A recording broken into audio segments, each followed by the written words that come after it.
Ô Marie conçue sans péché, Priez pour nous et revenons à vous. frères et sœurs, lors des obsèques de Maurice Chevalier, certains d'entre vous ont en mémoire ces chansons. Le père Ambroise-Marie Carré, aumônier des artistes, surpris quand il évoqua l'évolution spirituelle du défunt. Le petit gars de Ménilmontant avait connu une longue et passionnée quête de Dieu. Enfant, il n'avait pu faire sa première communion parce qu'à l'époque, il fallait un costume et un brassard que sa mère, la Louque, ne pouvait lui offrir. Chaque fois que l'aumônier l'invitait à faire le pas, Maurice Chevalier répétait « Il faut que je sois encore meilleur, et ça viendra ». Il avait la hantise de finir meilleur. À l'hôpital, rapporte le père Carré, ce fut une minute inoubliable, celle où le très grand artiste, mondialement connu, me tendit les bras et les larmes aux yeux me dit « Oui, c'est pour maintenant ». Il reçut enfin le corps du Christ. Je lui rendis encore 2 visites, écrit le père Carré, la dernière pour lui fermer les yeux. Frères et sœurs, ce récit me revenait en mémoire en écoutant les textes liturgiques de ce jour. 2 images de l'Évangile en résument le sens. Même les cheveux de votre tête sont tous comptés. Vous valez plus qu'une multitude de moineaux. 7 siècles avant la naissance de Jésus, Jérémie fut témoin que le Seigneur n'oublie pas les siens. En ce prophète incompris, pourchassé, la tradition a vu le modèle du croyant aux prises avec son Dieu, avec lui-même, avec les circonstances. Jérémie a vécu l'expérience de la foi, qui est en même temps obscurité et certitude.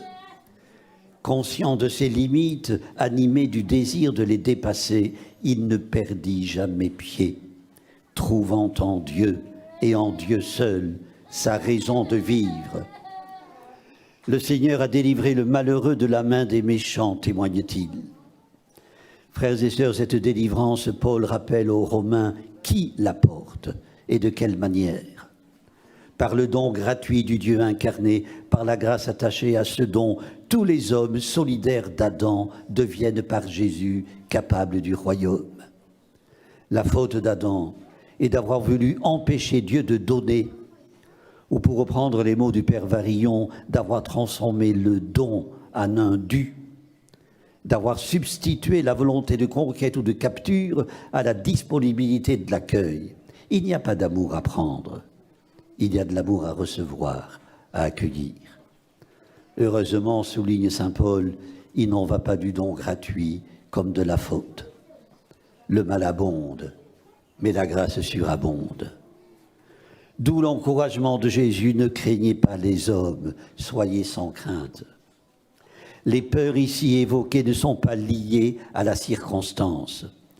La pandémie hier, aujourd'hui la menace d'un conflit nucléaire, comme l'indique le titre de l'ouvrage qui vient d'être réédité, La guerre qui ne peut avoir lieu.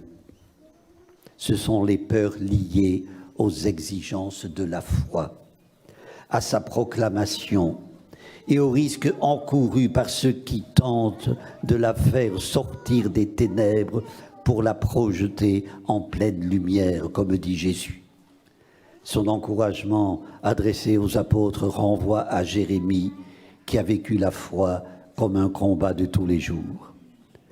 Frères et sœurs, l'adhésion à Dieu est toujours à reprendre. La foi n'est pas un refuge contre la vie et ses aléas. Prenons-en acte. Je reviens à Maurice Chevalier. À l'âge de 22 ans, comme il assistait à une pièce de théâtre, il fut frappé par un mot dont il n'avait pas, avoua-t-il plus tard, compris le sens. Le mot « renoncement ». Il n'en fut éclairé que lorsque, pour des raisons de santé, un médecin lui dit qu'il ne pouvait plus mener son existence habituelle, qu'il devait en conséquence envisager des renoncements. Frères et sœurs, quelle que soit la raison invocable, la foi, elle aussi, oblige à des renoncements. Dans notre pays, la pratiquer ne fait pas l'objet d'interdictions, de quelques réglementations seulement, et c'est heureux.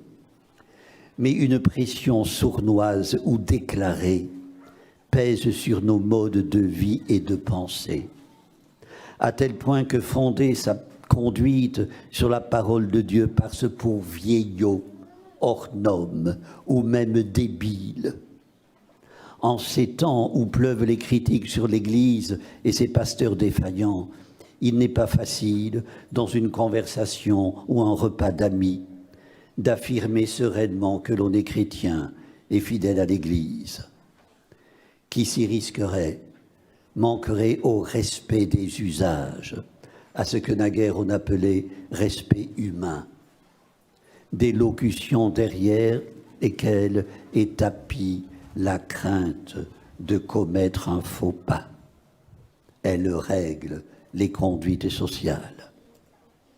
Ne craignez pas, dit Jésus par 3 fois à ses disciples. L'encouragement ne lui est pas propre. Il est plusieurs fois répété dans la Bible. Il permet aux apôtres et à nous-mêmes d'explorer nos peurs, en même temps que de nous manifester en disciples de Jésus. Frères et sœurs, Blaise Pascal, dont le 400e anniversaire de la naissance est célébré en ce moment, distinguait la bonne crainte qui vient de la foi de la fausse crainte qui vient du doute.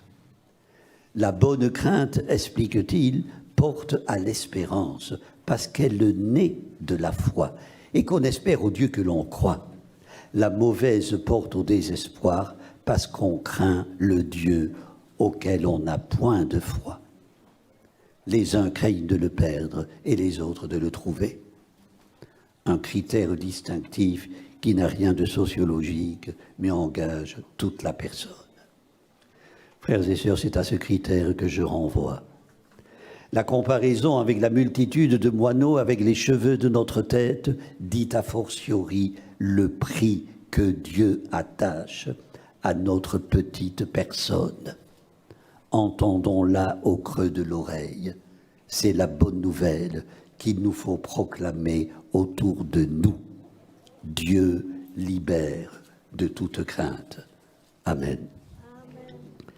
Prions le Seigneur. Seigneur, délivre-nous de nos rengaines, dévoile ce qui est encore caché. Sois notre secours et notre force, que nous ne rougissions pas de toi. Prononce-toi en notre faveur, assure toi-même notre parole, pour que tu n'aies pas à rougir de nous quand viendra l'heure du jugement. Nous te le demandons à toi qui es Dieu pour les siècles des siècles. Le Seigneur soit avec vous. Que Dieu Tout-Puissant vous bénisse, le Père, le Fils et le Saint-Esprit.